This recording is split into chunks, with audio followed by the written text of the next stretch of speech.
Okay. Yes, so here's my pretty little setup right now. It's not yet pretty, but first I have a Mac Mini here, and here I have a MacBook Air. What I wanted to do is I want to use this as my main monitor and this as an extension monitor. In some cases, like let's say if you have an iPad, you can seamlessly transfer or make use of the other gadget as your extended monitor. You can do that by using the sidecar option. It's here in System Preferences. Just show you real quick. Where is it? Oh yeah, here. So it's called the sidecar. Just if you have an iPad, and I think if it's connected on the same network, it will just come out here.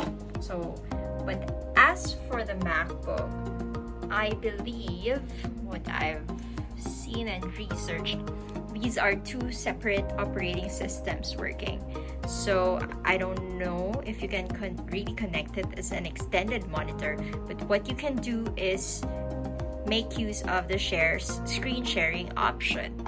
So first, again, you have to be connected on the same network.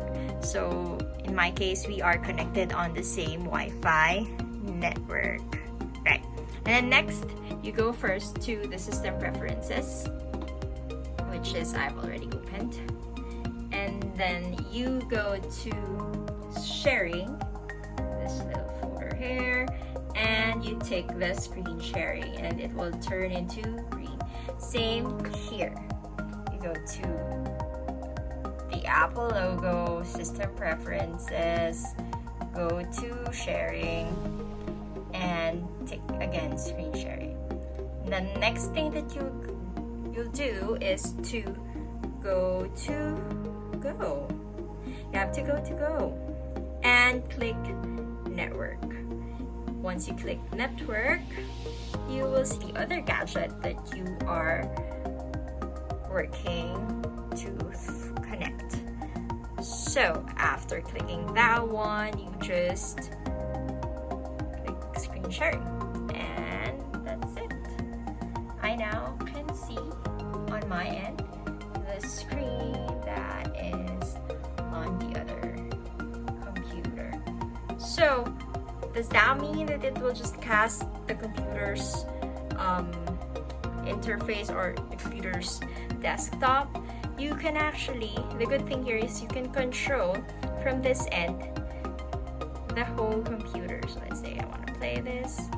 Yeah, I can play this. So this is ideal if you have a data that's quite stationary. Let's say you want to copy things from this end, up to this end.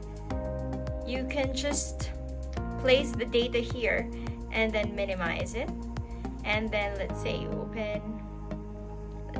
open up a screen here and just copy from this end.